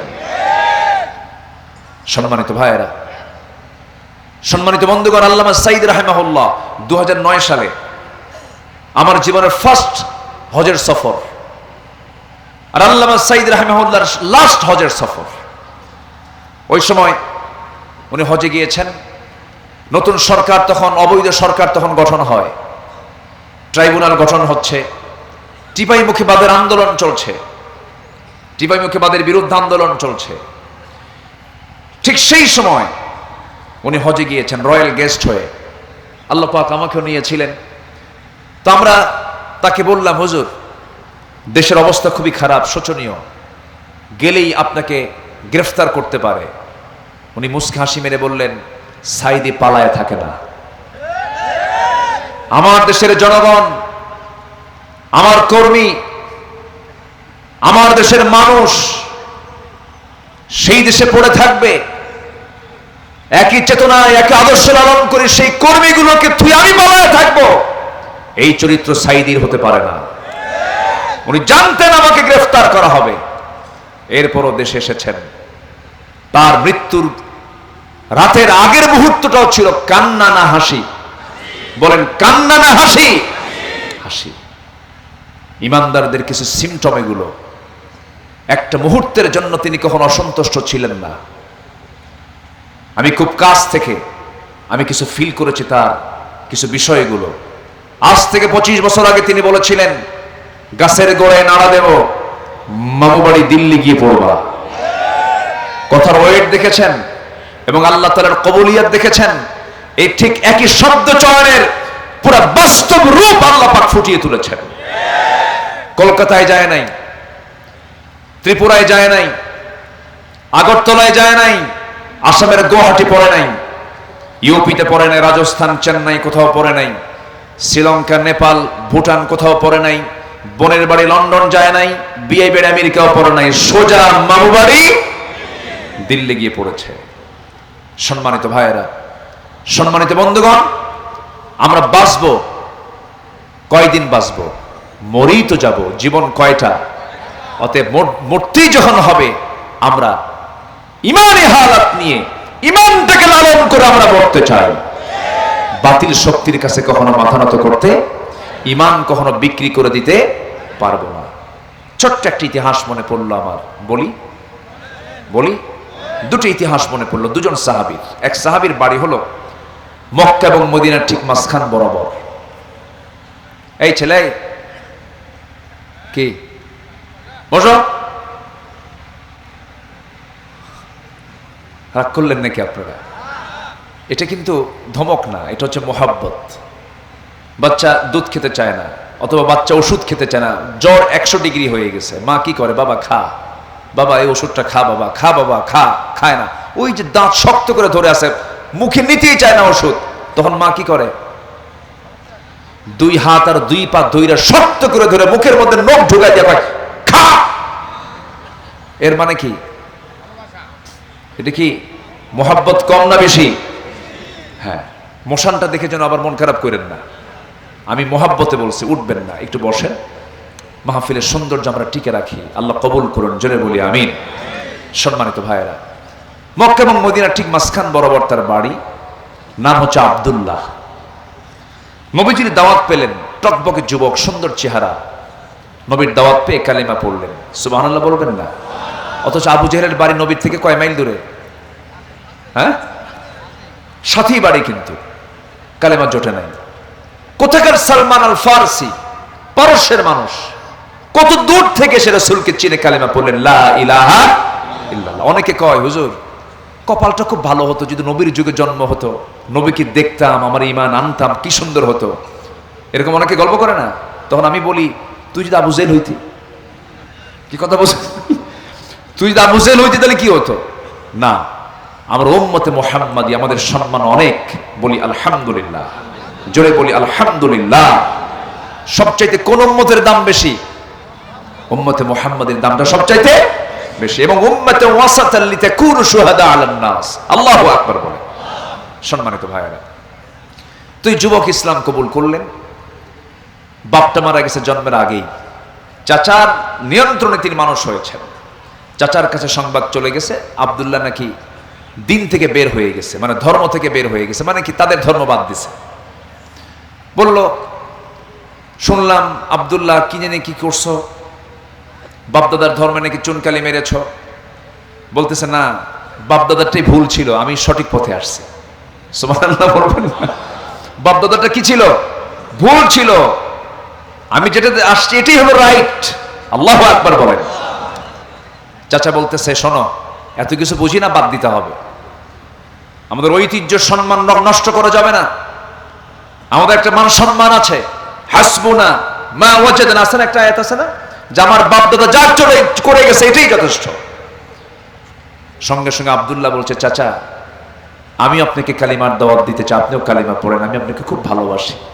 আব্দুল্লাহর চাচা খেপে গিয়ে বলল, আব্দুল্লাহ তুই আমাকেও এরকম করে প্রভাবিত করতে চাচ্ছিস? তুই কি জানিস তোর এই অপরাধের ফলাফল কি হতে পারে? কে চাচা বলেন? তোর সমস্ত সম্পত্তি কওমের সব লোককে ডেকে নিয়ে জোর করে নিয়ে নেব। উনি মুস্কে হাসি মেরে বললেন, চাচা শুধু সম্পদ নেওয়ার হুমকি দিচ্ছেন আপনি? চাচা শুনে রাখেন, গোটা দুনিয়ার সব সম্পদ যদি আমার হাতে তুলে দিয়ে বলা হয় তোমাকে এটা দিলাম, ঈমান ছেড়ে দাও, আল্লাহর কসম করে বলি গোটা দুনিয়া সব দিয়ে দেব, কিন্তু আমি আমার ঈমানকে কখনো বিকিয়ে দেব না। চাচার রাগ দেখে কে থাপ্পড় মেরে জমিনে ফেলে দিল, ফেলে দিয়ে রক্তাক্ত অবস্থা করে ফেললো, জামা টেনে ছিঁড়লো, এমনকি পরনের লুঙ্গিটা পর্যন্ত খুলে নিয়ে তাকে ঘর থেকে ধাক্কা মেরে বের করে দেওয়া হলো। মার দরজায় গিয়ে নক করছেন, মা দরজা খুলো। দরজা খুলেছেন, সঙ্গে সঙ্গে বলছেন, মা আমার দিকে তাকায়ও না, আমার দিকে তাকালে তুমি আমাকে উলঙ্গ দেখতে পাবে। আমার চাচা আমাকে উলঙ্গ করে ঘর থেকে বের করে দিয়েছে, ঈমান এনেছে এই শুধু একটা অপরাধে। সঙ্গে সঙ্গে মাকে লক্ষ্য করে বলছেন, মা দেখো তো ঘরের মধ্যে কোনো চাদর আছে কিনা, একটা কাপড় আছে কিনা। এক খণ্ড কাপড় দেওয়া হলো, কোনো মতো সতরটা ঢাকলেন, ঢেকেই বলছেন, আমার মা আমার জন্য দোয়া করো, পৃথিবীর কোনো দরবার ভাল লাগে না, আমি আমার নবীর দরবারের দিকে রওনা দিলাম। প্রচন্ড শীতকাল, ঠান্ডার ভিতরে তিনি রওনা দিয়েছেন, নবীর দিকে লক্ষ্য করে রওনা দিয়েছেন। মদিনায় পৌঁছে গেলেন, নবীর দরজায় গিয়ে নক করলেন। দরজা খোলা মাত্রই উলঙ্গ দেহ দেখলেন, গায়ে কোনো কাপড় চোপড় নাই, পরনে হালকা একটা কাপড় দিয়ে কোনো মতো সতর ঢাকা আছে। কিচ্ছু বললেন না রাসূল। ভিতরে ঢুকে সুন্দর দুইটা জুব্বা হাতের মধ্যে করে নিয়ে এসে বলছেন, আব্দুল্লাহ তাড়াতাড়ি কাপড়টা পরো, ঠান্ডায় তুমি অসুস্থ হয়ে যাবা। বিস্তারিত শুনলেন এটার কারণ কি কি হয়েছিল সব শোনার পরে বলছেন, আব্দুল্লাহ তোমার চাচা তোমাকে বস্ত্রহীন করে উলঙ্গ করে ঘর থেকে বের করে দিয়েছে, আর বিশ্বনবী তার পছন্দের জুব্বা তোমাকে দান করেছে। জোরে বলেন সুবহানাল্লাহ। মনটা তার ভরে গেল, খুব আনন্দিত হলেন। আমার নবীজি তো কাউকে হতাশ করতেন না কখনো। যে কোনো ব্যক্তি যে কোনো সময় যে কোনো বিষয় হাজির হয়ে যেতে রাসূল তাকে উৎসাহ দিয়ে বিদায় করতেন। হুনাইন যুদ্ধের সময় আমার নবীজি ফিরে আসলেন, হুনাইন যুদ্ধের গনিমতের মালগুলো সব মুহাজিরদের হাতে দিলেন, আনসারদের হাতে দিলেন না। আমার নবীজি মদিনা আসার সঙ্গে সঙ্গে কিছু কিছু সাহাবী এমন কথা বলে ফেললেন, রাসূল আমাদেরকে ভুলে গেছেন, মুহাজিরদের পক্ষে কাজ করছেন, রাসূল আমাদের কথা খেয়াল রাখি না, সব মুহাজিরদেরকে দিয়ে দিল। এই জাতীয় কথা যখন নবীর কানে গেল, আমার নবীজি চুল পরিমাণ হতাশ হলেন না, মনক্ষুণ্ণ হলেন না, কি সুন্দর করে সমাধান করলেন। ও সাহাবীরা শোনো, হে আমার আনসার সাহাবীরা শোনো, মুহাজিররা তারা ছাগল নিয়ে গেছে ঘরে, মুহাজিররা তারা ভেড়া নিয়ে গেছে ঘরে, উট নিয়ে গেছে ঘরে, কিন্তু আনসারের সাহাবীরা তোমরা তোমাদের ঘরে তোমাদের রাসূলকে নিয়ে চলে গেছো। সুবহানাল্লাহ বলে। রাসূল কি শান্ত পরিবেশ তৈরি করে, হতাশ দূর করে দিলেন। কি চিন্তা করে আনসার, আমি তো তোমাদের ঘরের মেহমান, তোমাদের আবার কি লাগবে? সুবহানাল্লাহ বলবেন না? আমার নবীজি বলছেন, আব্দুল্লাহ আমি জুব্বা দিলাম, তোমার কোনো টেনশন নাই, যাও। আর কিছু বলবা? আব্দুল্লাহ বলে, হুজুর আমার একটা দোয়া আছে। কি দোয়া? আপনি তো আমার জন্য দোয়া করেন, আমি যেন শহীদ হয়ে যাই। জোরে বলেন সুবহানাল্লাহ। আমি যেন শহীদের মর্যাদা পেয়ে যাই। আমার নবীজি দুটো হাত উঁচু করে আল্লাহর দরবারে দোয়া করছেন, আল্লাহ তাআলা আমার আব্দুল্লাহর জানমালকে তুমি কাফের বেঈমানদের জন্য হারাম করে দাও। এই কথা শোনার সঙ্গে সঙ্গে সাহাবীর মন খারাপ হয়ে গেল। তিনি বলছেন, ইয়া রাসূলুল্লাহ আপনি এমনটা করে দোয়া করলেন, আমি শহীদ হব কেমনে? কাফের মুশরিকদের আঘাত যদি আমার দেহে না লাগে, আমি শহীদের মর্যাদা কেমন করে পাবো? রাসূল বলেন, আব্দুল্লাহ রে, তোমার জন্য আমি যে দোয়া করেছি চিন্তা করো না, কারণ তোমার যদি শাহাদাতের তামান্না হৃদয়ে লালন হয়ে থাকে, ওয়াইম্মা তাআলা ফিরাশিহি, তোমার মৃত্যু যদি বিছানায় হয়ে থাকে, আল্লাহ রাব্বুল আলামিন তোমাকে শহীদের দরজা দিয়ে দিবেন। যেরকম সুবহানাল্লাহ। অনেক লম্বা কথা। রাসূল বলছেন, আব্দুল্লাহ কোরআন হাতে নাও, আসহাবে সুফফার মধ্যে চলে যাও। কোরআন তেলাওয়াত করছেন আব্দুল্লাহ জোরে জোরে। সাহাবীরা বিরক্ত হয়ে নবীর কাছে এসে বলছেন, হুজুর নতুন সাহাবীর আগমন হয়েছে, জোরে জোরে কোরআন পড়ে ডিস্টার্ব হয়। রাসূল বলছেন, কোন সাহাবী বলো? আব্দুল্লাহ তার নাম। রাসূল বলছেন, খবরদার তোমরা আব্দুল্লাহর বিরুদ্ধে রিপোর্ট করতে এসো না, কারণ আব্দুল্লাহ ঈমানটাকে রক্ষা করতে গিয়া দুনিয়া বিক্রি করে দিয়েছে। আমার নবীজি খুব তাকে স্পেশাল কেয়ার করতেন, খুব পছন্দ করতেন আব্দুল্লাহ জুল বাজদাইনকে। আমার রাসূল কোন এক অভিযানে মদিনা থেকে বের হলেন, সাহাবে কেরামকে নিয়ে কোন একটা যুদ্ধে বের হলেন। আমার রাসূল বলছেন, সাহাবীরা আমার আব্দুল্লাহকে আমার হাতে দিয়ে দাও। তাকে সঙ্গে করে নিয়ে রওনা করলেন। অভিযান শেষ হয়ে গেল। মদিনার পথে ফেরার পথে আমার নবীজি হঠাৎ করে শুনতে পেলেন, হুজুর আপনার কলেজার টুকরা প্রাণপ্রিয় সাহাবী আব্দুল্লাহ অসুস্থ। রাসূল তার জন্য দোয়া করে দিলেন। বলুন, সাহাবীরা খুব ভালো করে সেবা করো, নার্সিং করো। 3 দিন পরে সংবাদ আসলো, হুজুর যথেষ্ট চেষ্টা করলাম, আব্দুল্লাহর বাসরণ, আব্দুল্লাহ মারা গেছে। আমার নবীজির চক্ষুটা অশ্রুপূর্ণ হলো। রাসূল কাঁদলেন। সবচেয়ে বেশি কেঁদেছেন মুহাম্মদ সাল্লাল্লাহু। আমার নবীর চোখের পানি ছিল সবচেয়ে কম না সবচেয়ে বেশি? সবচেয়ে বেশি চোখের পানি ছিল।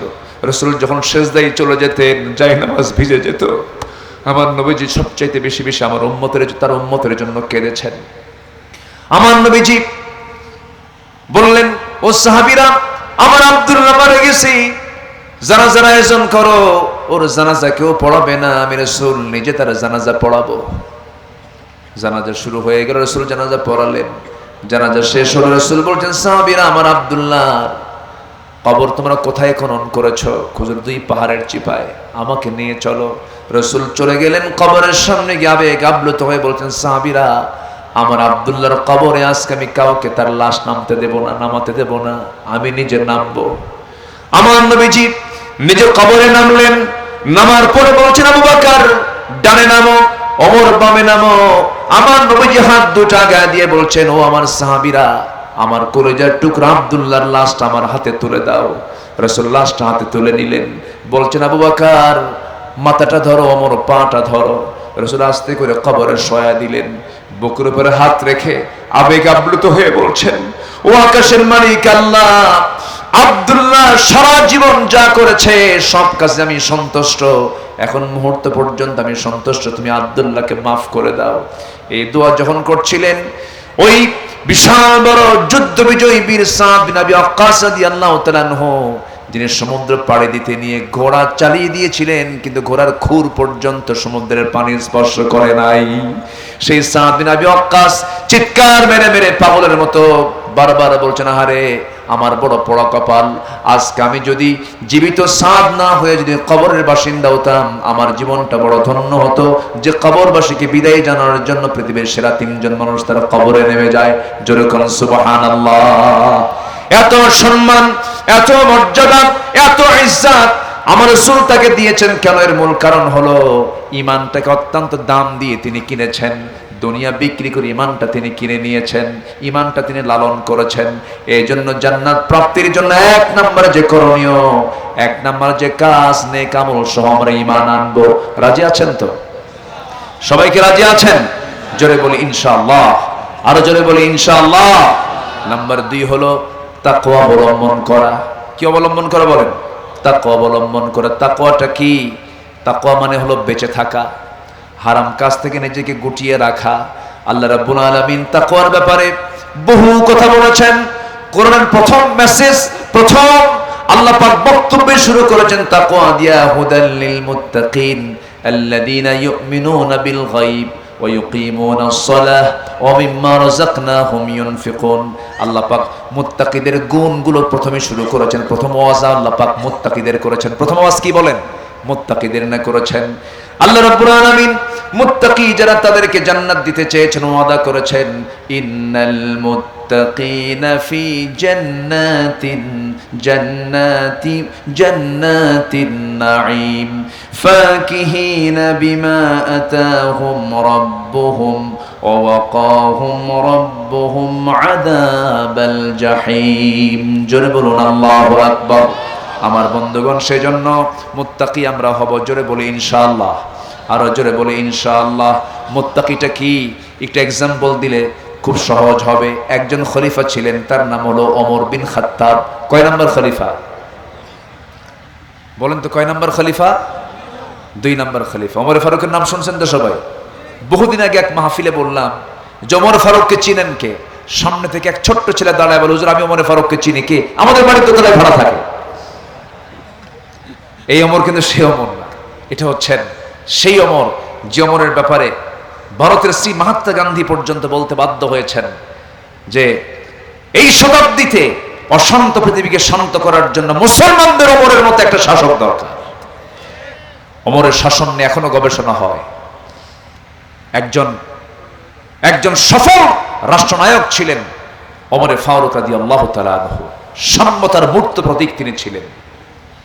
সম্মানিত বন্ধুগণ, উনি একদিন রাষ্ট্রের পক্ষ থেকে 1 বোতল মধু পেয়েছেন। কি পেয়েছেন বলেন তো?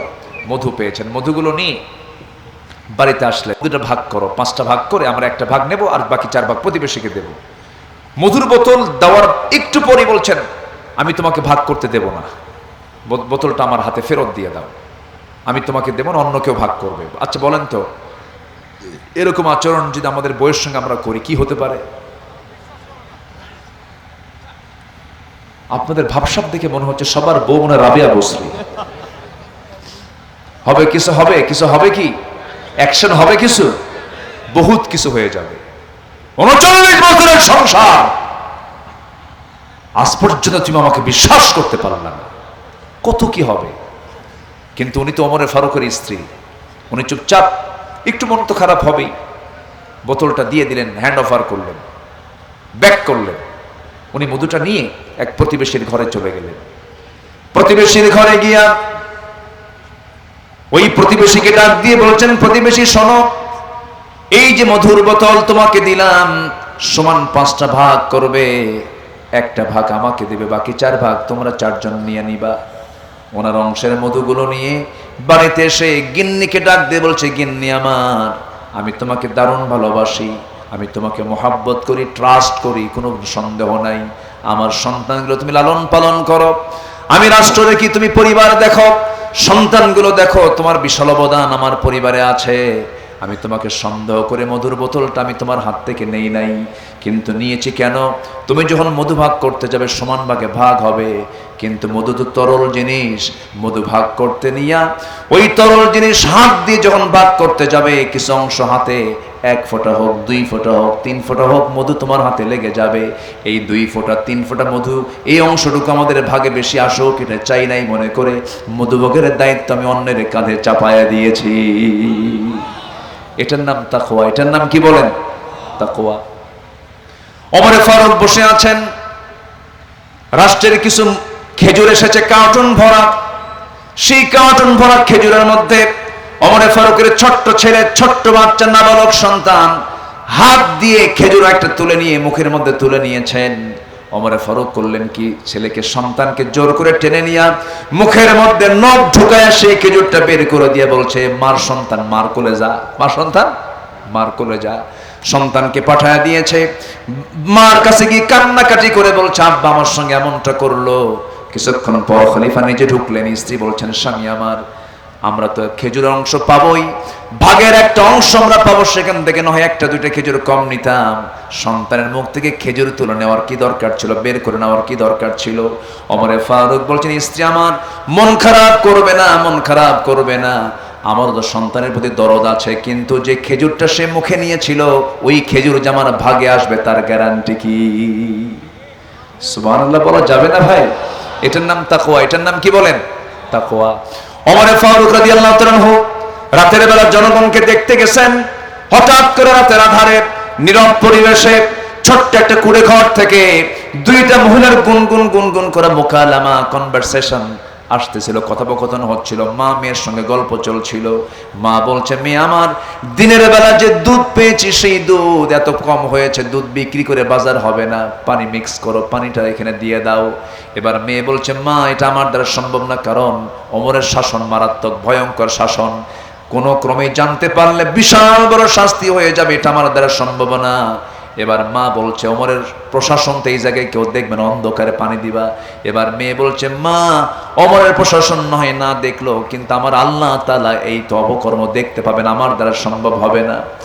এই কথাগুলো যখন সাইয়েদনা ওমর ফারুকের কানে চলে গেছে, শোনার সঙ্গে সঙ্গে তিনি করলেন কি, আর দেরি করলেন না, চোখে পানি চলে এলো, আর আল্লাহর শুকর আদায় করে বলছেন, আহারে আমার জনগণগুলো তো পরহেজগার, দোয়া করলেন। বাড়িতে গেলেন, বউকে ডাক দিয়ে বলছেন, বউ আমার, আমি আজকে বহুদিন যাবত আমার ছেলেকে বিয়ে করাবো, আমার ছেলে কি নতুন সুন্দর একটা পরিবার দেখে, মেয়ে দেখে আমার ছেলেকে বিয়ে করাবো, কিন্তু ভালো বৌমা পাচ্ছিলাম না, ভালো মেয়ে পাচ্ছিলাম না। আজকে আল্লাহ পাক আমার কপাল খুলে দিয়েছে, একটা ভালো মেয়ে পেয়েছি। কোন মেয়ে? অমুক এলাকায় তার বাড়ি, দুধ বেচে খায়। কি বেচে খায়? দুধ বেচে যারা খায় তাদেরকে কি বলে এলাকায়? ভাই কি বলে এলাকায়? এটা গোয়াল বলে। আচ্ছা, গোয়াল যারা দুধ বেচে খায় তারা কি খুব মানে ধনী টনির মানুষ মনে হয় নাকি? ধনী মানুষ। আর এইদিকে ওমরে ফারুক হচ্ছেন অর্ধ দুনিয়ার শাসনকর্তা। তিনি কি করলেন? তার বউকে পাঠায় দিয়ে বলছেন, যাও ওই দুধ বিক্রেতার মেয়ে হবে আমার ছেলের বউ। সুবহানাল্লাহ বলবেন না? কিসের ভিত্তিতে বলেন? বলেন বলেন বলেন। তাকওয়ার ভিত্তিতে। এটাই হচ্ছে তাকওয়া। অনেক কথা ছিল, আমরা মুত্তাকি হব, জোরে বলি ইনশাআল্লাহ। সকল প্রকার হারাম কাজ থেকে নিজেকে গুটিয়ে রাখবো, জোরে বলি ইনশাআল্লাহ। আমি কি দোয়া করে দেব? আলোচনা চালাবো? আচ্ছা, চলতেছে 2 নাম্বার। চলতেছে কয় নাম্বার বলেন? 2 নাম্বার। নাম্বার 3 হলো নামাজ কায়েম করা এবং অনর্থক কাজ থেকে নিজেকে বিরত রাখা। আমার দেশে কি নামাজ কায়েম আছে? হ্যাঁ আছে। আমার দেশে কি নামাজ কায়েম আছে? নামাজ কায়েম নাই। নামাজ আদায় হয়, তা 5% নামাজ পড়ে, বাকি নামাজের কোনো খবরই নাই। আজকে যদি নামাজ রাষ্ট্রীয় পর্যায়ে কায়েম থাকতো, 5% নামাজি থাকতো না, 95% নামাজি হতো আমার দেশের মানুষ। অতএব সব দেখা শেষ, আগামীর সরকার আমরা দেখতে চাই নামাজের সরকার। সবাইকে রাজি আছেন? রাজি আছেন কারা কারা? হাত উঁচু করে দেখেন মুসলমান।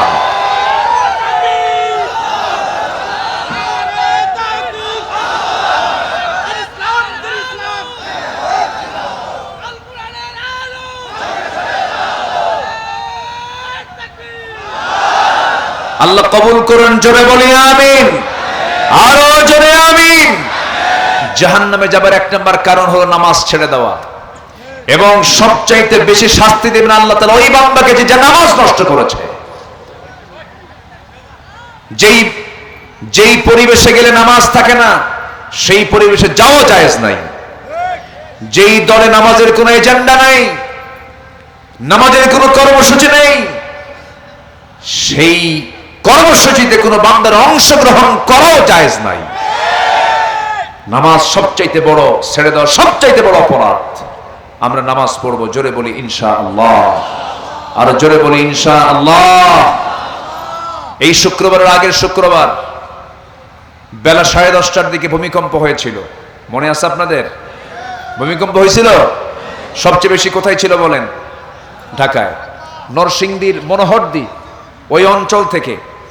মানে একটা কম্পর, মানে যে কম্পনটা হয়েছে এটা ঢাকাতে বেশি হয়েছে। আমি তখন সেদিন রাজশাহীতে ছিলাম, রাজশাহীতে প্রোগ্রাম ছিল। বাড়ি থেকে আমাকে ফোন দিল, আমি শুনলাম, আমি টের পাইনি। ঢাকার বাইরে একটু কম ছিল, কয়েক সেকেন্ড ছিল, ঢাকাতেও কয়েক সেকেন্ড ছিল। 5.7 মাত্রায় ভূমিকম্প হয়েছে শুক্রবারে। তো 10:30টার একটু আগে পরে যে ভূমিকম্পটা হলো, ঢাকা শহরের একটা মানুষও জুতা পায়ে নিচে নামার সময় পায় নাই। কি পায় নামছে? খালি পায়ে। এবং ভালো কোনো জামা পরানোর সুযোগ পায় না, যা ছিল গায়ে তা নিয়ে মারছে দৌড়। সেকেন্ড তো কয়েকটা সেকেন্ডের খেলা না, মারছে দৌড় সব রাস্তায়। কিসের গুলশান, কিসের বাড়িধারা, আর কিসের DOHS, কিসের ধানমন্ডি, সব থুইয়া সব কই গেছে রাস্তায়। কার ভয়ে? দেখেন, আল্লাহর ভয়ে গেছে। আল্লাহর ভয়ে গেছে না? আল্লাহর ভয়ে গেলে কি ওই সময় নামতো না ফজরে নামতো? বলেন, আল্লাহর ভয়ে নামলে কি ওই সময় নামতো না ফজরে নামতো? ফজরে নামে নাই, এই জন্য আল্লাহ পাক 10:30 থেকে নামাইছে। যা, কি কথা কি বুঝতেছেন আপনারা? কি এটা কি এটা কি সমস্যা কি? এটা কি?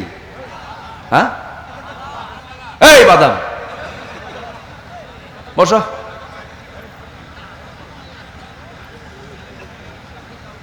কি মুশকিল, ওর মধ্যে ঢুকছে এটা নিয়ে। এরা কি নামাজের মধ্যে কি বাদাম নিয়ে ঢোকে নাকি?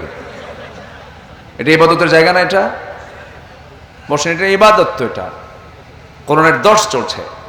এই বাদামওয়ালা, ওখান থেকে কোনো নড়াচড়া হবে না কিন্তু। ওখানে বসে থাকেন, চুপ করে বসে থাকেন। আমার দিকে তাকান। কষ্ট পাচ্ছেন মনে হয় আপনারা? আমি খুবই খুশি আপনাদেরকে পেয়ে, আলহামদুলিল্লাহ। আপনারা অত্যন্ত বিনয়ী মানুষ, বলি আলহামদুলিল্লাহ। ফজর নামাজ হবে তো? সবার কি ফজর হবে? ফজর হবে? কোথায় হবে ফজর? একটা প্রশ্ন করি, বলুন তো, আমার দেশে কোন ওয়াক্তে সবচাইতে মুসল্লি মসজিদে কম? বলেন, কোন ওয়াক্তে? আর সবচাইতে মানুষ বেশি থাকে, বেশি মানুষ থাকে যে ওয়াক্তে, সেটা কোন ওয়াক্ত? বাড়িতে থাকে। বাড়িতে কোন ওয়াক্তে মানুষ বাড়িতে বেশি থাকে? এখনো বোঝেন নাই না? বলতেছেন না ইচ্ছে কইরা? বলেন, কোন ওয়াক্তে সবচেয়ে কম মুসল্লি পাওয়া যায়? আচ্ছা, কোন ওয়াক্তে বাড়িতে মানুষ বেশি থাকে? ফজরে। তাহলে মানুষগুলো কি করে? কি করে? ঘুমায়। আল্লাহ কইছে, তুই ঘুমালি। 10:30টার দিকে আল্লাহ দিয়েছেন একটা কম্পন, একটু নাড়া দিছে, সব থুয়ে মারছে দৌড়। আল্লাহর ভয় না মরার ভয়? মরার ভয়। হতো না এটা যদি ফজরের সময় মসজিদে যেত। ভূমিকম্প কি এমনি দেয় আল্লাহ? যদিও চলমান প্রক্রিয়া। আমরা যে জমিনে থাকি এটা কিন্তু শান্ত না। এটা কি শান্ত জমিন ভাবতেছেন? শান্ত বিল্ডিং বানাইছেন, নড়াচড়া করে না, ঠিক আছে, খুব শক্তিশালী, দারুণ ভিত, এরকম ভাবতেছি না আমরা? আরে এত রড দিছে, BSRM, KSRM, বিশাল শক্তিশালী মাল্টি স্টোর বিল্ডিং, কিন্তু পৃথিবী নামক এই জমিন নামক জায়গাটা কিন্তু শান্ত না। এর নিচে অবিরাম এক রহস্যময় টেকটনিক গতির খেলা চলছে। এই টেকটনিক প্লেটগুলো এই কবরের সাথে সংঘর্ষ যখন করে, অথবা সরে গিয়ে জমে থাকা শক্তি হঠাৎ মুক্তি পায়, তখন একটা শক্তিশালী শকওয়েভ সৃষ্টি করে পুরো জমিনকে কাঁপিয়ে তোলে। আল্লাহু আকবার বলেন। আল্লাহ এই প্লেটগুলোকে যদি চাইলেই, যদি একটু বেশি সময় দিয়ে যদি একটু ধাক্কা মেরে দিতেন, পৃথিবীর কোনো কিছু থাকতো? সেদিন শুধু 11 সেকেন্ড না হয়, যদি 1 মিনিট হতো, আগামী ঢাকা আগের অবস্থায় ফিরতে পারতো না। তাহলে আমাদের সতর্ক হওয়ার দরকার আছে না নাই? আসতে বলেন, আছে না নাই? জমিন যেন না কাঁপে। আল্লাহ দিয়েছেন জায়গায় জায়গায় পাহাড় দিয়েছেন। কি দিয়েছেন? পাহাড়। ওয়াল জিবালা আওতাদা, এটা পেরেকের মতো করে দিয়েছেন। পাহাড় উপরে যা থাকে, আমরা যা দেখতে পাই, উপর বিশাল পাহাড়, উঁচু পাহাড় দেখতে পাই। এই পাহাড়কে ঠিক রাখার জন্য মাত্র 10% পাহাড়ের অংশ থাকে উপরে, আর বাকি 90% থাকে হলো পাহাড়ের নিচে। ওটা ভিত। ওটা কি? ভিত রাখে। কেন? পৃথিবী যেন আন্দোলিত না হয়। আল্লাহ পাক এই কথা কত আগে বলেছেন। আল্লাহ রাব্বুল আলামিন বলেন, وَأَلْقَى فِي الْأَرْضِ رَوَاسِيَ أَن تَمِيدَ بِكُمْ وَأَنْهَارًا وَسُبُلًا لَعَلَّكُمْ تَهْتَدُونَ। জোরে বলুন আল্লাহু আকবার। তিনি জমিনে স্থাপন করেছেন সুদৃঢ় পর্বতমালা, যাতে তোমাদের নিয়ে জমিন হেলে না যায়। জমিন কি না যায়? হেলে না যায়, নড়াচড়া না করে। আল্লাহ রাব্বুল আলামিন এবং তোমাদের জন্য নদ নদী পথসমূহ যাতে তোমরা পথপ্রাপ্ত হও এগুলো আল্লাহ পাক দিয়ে দিয়েছেন। আমার বন্ধুগণ, আল্লাহ রাব্বুল আলামিন সব কিছুই ঠিক রেখেছেন, কিন্তু বান্দার উপরে এটা গজব আকারে আসে। যখন মাদক বেড়ে যাবে, যখন জেনা বেড়ে যাবে, যখন সুদ বেড়ে যাবে, যখন বাদ্যযন্ত্র বেড়ে যাবে, সেই সময় গজব আসবে কম না বেশি? ভূমিকম্প এখন কম কম না বেশি বেশি? পাতলা পাতলা না ঘন ঘন হচ্ছে? বলেন, ঘন ঘন হচ্ছে। আমার বন্ধু, এগুলো থেকে বাঁচার জন্য আমাকে আপনাকে হারাম পন্থা অবলম্বন করে হালাল পন্থায় ফিরে আসতে হবে, তাকে অর্জন করতে হবে। আজান যখন শুনবো সঙ্গে সঙ্গে ছুটে যাব কিসের দিকে বলেন? মসজিদের দিকে। রাজুলুন কলবুহু মুআল্লাকুম বিল মাসাজিদ। যদি কোনো বান্দার দিল যদি মসজিদের সঙ্গে লটকানো থাকে, যদি মসজিদ ভিত্তিক তার জীবনটা যদি গড়ে তুলতে পারে, আল্লাহ রাব্বুল আলামিন বলছেন, বান্দা আমি তোকে আরশ আজিমের ছায়ায় তোকে আমি নিজে জায়গা করে দেব। জোরে কোন সুবহানাল্লাহ। আরশ আজিম কয় তলার উপরে বলেন? আরশ আজিম কয় তলায়? হ্যাঁ, কেউ কিছু কয় না রে। আরশ আজিম কয় তলায়? সাবআ সামাওয়াত, সাতটা আকাশের উপরে। জোরে কোন সুবহানাল্লাহ। তাহলে আল্লাহ বলছেন, বান্দা তুই আমার মহব্বতে তোর দিলটা মসজিদের সঙ্গে ঝুলায় রাখবি, আমি তোকে আরশ আজিমের ছায়ায় জায়গা দিয়ে দেব। জোরে কোন সুবহানাল্লাহ। আরশ আজিমের ছায়ায় তোকে জায়গা দেব। এটা কম কথা? আরশ আজিম কি এত সস্তা জিনিস? এটি খুঁজে পাওয়া সম্ভব? আল্লাহ যদি আমাকে না দেন? দুনিয়ার মানুষ একটু চাঁদে গেছে। কোথায় গেছে? চাঁদে গেছে, একটু মঙ্গল গ্রহে বিশাল কিছু জয় করছে, কিচ্ছুই করে নাই। সূর্যের কাছে তো যাওয়ার সমক্ষমতা না। আভ্যন্তরীণ তাপমাত্রা হলো 15 million degree Celsius. 15 million degree Celsius তাপমাত্রা হলো সূর্যের আভ্যন্তরীণ তাপমাত্রা। সম্মানিত ভাইয়েরা, চাঁদে গেল, মঙ্গল গ্রহে গেল। এখন বান্দা যদি চিন্তা করে আমি একটু তারার দেশে যাব, তারকার দেশে যাব। তারকাটা এত দূরে, পৃথিবীর সবচেয়ে নিকটবর্তী তারকা হলো প্রক্সিমা সেন্ট্রাই। প্রক্সিমা সেন্ট্রাই নামক এই তারকা পৃথিবীর সবচেয়ে নিকটবর্তী তারকা।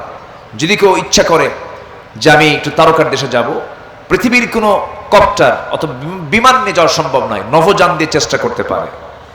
লেটেস্ট নভোযান হচ্ছে অ্যাপোলো 11, যার ঘন্টার গতি হলো 39,000 কিলোমিটার। এই 39,000 কিলোমিটারের বেগে যদি কোন ব্যক্তি যদি ওই নভোযানে চড়ে প্রক্সিমা সেন্টারাইকে লক্ষ্য করে যদি রওনা দিয়ে দেয়, তার যেতে সময় লাগবে 1,15,000 বছর মাত্র। যাবেন কারা কারা? হাত তোলেন। সম্ভব? সম্ভব? আল্লাহ বলছেন, বান্দা তুই শুধু দিলটা মসজিদের সঙ্গে লটকায় রাখবি, আমি তোকে আরশ আজিমের ছায়ায় তোকে জায়গা দিয়ে দেব। সেই 7 আকাশের আরশ আজিমের ছায়া আল্লাহ পাক আমাকে জায়গা দিয়ে দিবেন। 5 ওয়াক্ত নামাজ কি সবাই পড়তে রাজি আছেন? এটা হাত তুলে দেখানো যাবে ভাই? 5 ওয়াক্ত নামাজ। জোরে বলি ইয়া আল্লাহ, আরো জোরে বলি ইয়া আল্লাহ। আমাদেরকে 5 ওয়াক্ত সালাত আদায় করার তৌফিক তুমি আল্লাহ দিয়া দাও। জোরে বলি আমিন, আরো জোরে আমিন, আরো জোরে আমিন। হাত নামান। পাশে কি মা বোন আছে? বলি আলহামদুলিল্লাহ। এই যুবকরা, তোমরা কি স্মার্টফোন চালাও? মোবাইল টোবাইল চালাও? হ্যাঁ, চালাবা, বেশি করে চালাবা, কোনো সমস্যা নাই। হাসে, দেখছেন আমার কথা শুনে সব হাসে। হুজুর তো এটা বলছে, একটু উল্টা কইছে। স্মার্টফোন ব্যবহারের নীতিমালা আমি তোমাকে বলে দিচ্ছি। এই কথাগুলো বলা খুব এসেনশিয়াল। এই কথাগুলো আমরা না বললে আল্লাহর কাছে জবাব দিতে হবে। স্মার্টফোন এটা প্রয়োজন, কিন্তু তুমি যদি ফোনের মুরিদ হও, তোমার ফোন ব্যবহার করা যাবে না। তোমার মুরিদ হতে হবে ফোনকে। তুমি চালাও ফোনকে, তাহলে ঠিক আছে। তোমাকে চালায় ফোন, তুমি শেষ। ফ্রি ফায়ার, পাবজি, ক্যাসিনো, এই যুবকরা আর কি কফ, আর কি আছে? আছে কি না? আরো আছে। অসংখ্য পরিবার আজকে ফকির হয়ে গেছে শুধু এই গেমস আর এই জুয়াগুলো খেলার কারণে। আজকে মোবাইলে জুয়া চলে আসছে। সাবধান, মদ, জুয়া, গেমস, আসক্তি, এগুলো সব হারাম কাজ। হারাম ঘোষণা করেছেন তিনি কে? আসতে বলবেন না তিনি কে? যুবক, তোমার চক্ষু নষ্ট করো না। তোমার চক্ষু দিয়ে হারাম কোন চিত্র তুমি দেখতে যেও না। পর্নোগ্রাফি এটা হচ্ছে শয়তানের মস্ত বড় একটা ফাঁদ। তোমার জীবন যৌবন সব ধ্বংস করে দেবে। তোমার ফ্রন্টাল সেলগুলো সব শুকে শুকে যাবে। তোমার স্মৃতিশক্তি লোপ পাবে। তোমার জীবন যৌবন সব ধ্বংস হয়ে যাবে। এগুলোর কাছে তুমি কখনো নিজের জীবনকে নষ্ট করার জন্য প্রস্তুত থাকবে না। সাবধান থেকো যুবক। তোমার বিবাহ পূর্ব কোনো নোংরামি, অবৈধ কোনো সম্পর্কে জড়ানো যাবে না। বিবাহ পূর্ব কোনো প্রেম হয় না, এটা বলা হয় জেনা। এটা কি বলে? জেনা। বিবাহ পূর্ব কোনো সম্পর্ক লিগ্যাল কখনো হতে পারে না। খুব সাবধান থাকতে হবে। একজন যুবকের জীবনে গার্লফ্রেন্ড একজন, সে হচ্ছে তার স্ত্রী। বয়ফ্রেন্ড, গার্লফ্রেন্ড মুসলমানদের সভ্যতা নয়, এটা মুসলমানদের চরিত্র নয়। আবার যুবক আরেক যুবককে বলে, তোর কি গার্লফ্রেন্ড আছে রে? কে না তো, কিন্তু তুই তো মানুষই না। এরকম আছে না? তুই কি তুই ব্যাকডেটেড, তুই দাদার যুগের মানুষ, একটা গার্লফ্রেন্ড নাই, তাহলে হলো? যুবক, এগুলো করবা না।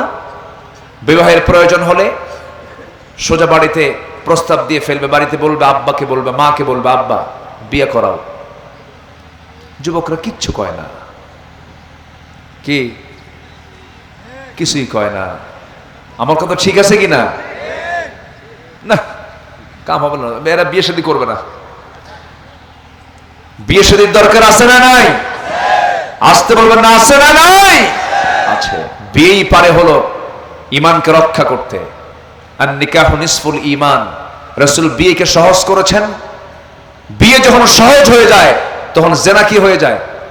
কঠিন হয়ে যায়। কঠিন জেনা করা তখন কঠিন হয়ে যায়।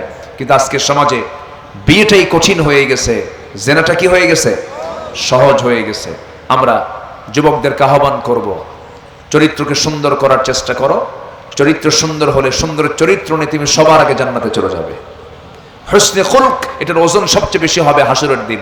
এটার ওজন এত ভারী হবে যে ফাম্মা মান সাকুলাত মাওয়াজিনহু ফাহুয়া ফি ঈশাতির রাদিয়া, তার ওজনটা একদম ভারী হয়ে যাবে, সোজা জান্নাতে চলে যাবে। এজন্য যুবকরা, তোমার যৌবনকে সুন্দর চরিত্র দিয়ে, সততা দিয়ে, রোজা দিয়ে, তাকওয়া দিয়ে, তোমার চোখের হেফাজতের মধ্য দিয়ে, তোমার হাতের জিকিরের মধ্য দিয়ে, তোমার মুখের জিকিরের মধ্য দিয়ে তোমার জীবনটা সুন্দর করে সাজিয়ে নাও জান্নাত প্রাপ্তির জন্য। আল্লাহ কবুল করুন, জোরে বলি আমিন। নাম্বার 4 হলো রোজা পালন করা। নাম্বার 5 হলো রবের তাওয়াক্কুল করা। নাম্বার 6 হলো আল্লাহর জন্য সম্পদ ব্যয় করা। নাম্বার 7 হচ্ছে মন্দ প্রতিহত করে ভালোকে প্রতিষ্ঠা করা। নাম্বার 8 হলো শিরিক থেকে দূরে থাকা। নাম্বার 9 হলো আল্লাহর জন্য ধৈর্য ধারণ করা। ইন্নামা ইউয়াফফাস সাবিরুন আজরাহুম বিগাইরি হিসাব। আল্লাহ তাআলা এরকম করে বহু জায়গায় ধৈর্যের ব্যাপারে কথা বলেছেন। নাম্বার 10 হচ্ছে তওবা করা, আল্লাহর দিকে ফিরে আসা। ইল্লা মান তাবা ওয়া আমানা ওয়া আমিলা সালিহান ফাউলাইকা ইয়াদখুলুল জান্নাতা ওয়া লা ইউযলামুনা শাইআ। নাম্বার 11 হলো আল্লাহর পথে জিহাদ করা। আল্লাহ রাব্বুল আলামিন জিহাদের কথা বলেন, ওয়া মান ইউজাহিদ ফাইন্নামা ইউজাহিদু লিনাফসিহি ইন্নাল্লাহা গানিয়্যুন আনিল আলামিন। নাম্বার 12 হলো পাপের উপর অবিচল না থাকা, আল্লাহর নিকট ক্ষমা প্রার্থনা করা। ওয়াল্লাযীনা ইযা ফাআলু ফাহিশাতান আও যালামু আনফুসাহুম যাকারুল্লাহ ফাস্তাগফিরু লিযুনুবিহিম ওয়া মান ইয়াগফিরুয যুনুবা ইল্লাল্লাহ। নাম্বার 13 হলো সত্যের পথে অবিচল থাকা। নাম্বার 14 হলো আল্লাহর জন্য মুমিনদের মাঝে পরস্পর সুন্দর সম্পর্ক রক্ষা করা। ইন্নামাল মুমিনুনা ইখওয়া ফাসলিহু বাইনা আখওয়াইকুম। নাম্বার 15 হলো অন্যায় অশ্লীলতা থেকে মুক্ত হয়ে ইহসান, ন্যায়পরায়ণতা, হাক্কুল ইবাদত আদায় করা। সবচেয়ে ব্যাপক বিস্তৃত আয়াত, ইন্নাল্লাহা ইয়া'মুরু বিল আদল ওয়াল ইহসান ওয়া ইতা'i যিল কুরবা ওয়া ইয়ানহা আনিল ফাহশাই ওয়াল মুনকারি ওয়াল বাগই ইয়া'iদুকুম লাআল্লাকুম তাযাক্কারুন। আল্লাহ তাআলা 15টি গুণ অর্জন করে জান্নাত প্রাপ্তির উপযুক্ত যোগ্যতা হাসিল করার তৌফিক সবাইকে দান করুন। জোরে বলি আল্লাহুম্মা আমিন। যে যেখানে আছি আমরা দোয়ার দিকে যাব। আমরা চাইবো কার কাছে? আসতে চাইবো আমরা কার কাছে? আল্লাহর কাছে আমরা চাইবো। সবাই বলি সুবহানাকাল্লাহুম্মা ওয়া বিহামদিকা আশহাদু আল্লা ইলাহা ইল্লা আনতা আস্তাগফিরুকা ওয়া আতুবু ইলাইকা। চিৎকার মেরে বলি, ইয়া আল্লাহ, আমার জীবনে সাগীরা কবীরা, ছোট বড় সব গুনাহ তুমি আল্লাহ মাফ করে দাও। জোরে বলুন, ইয়া রাব্বাল আলামিন, ইয়া রাব্বাল আলামিন। সবাই নামাজের মতো করে তাশাহুদের সূরাতে আমরা বিনয়ী হয়ে আল্লাহর কাছে চাবো, আল্লাহ যেন আমাদেরকে মাফ করে দেন। আপনি দোয়া করেন। আচ্ছা,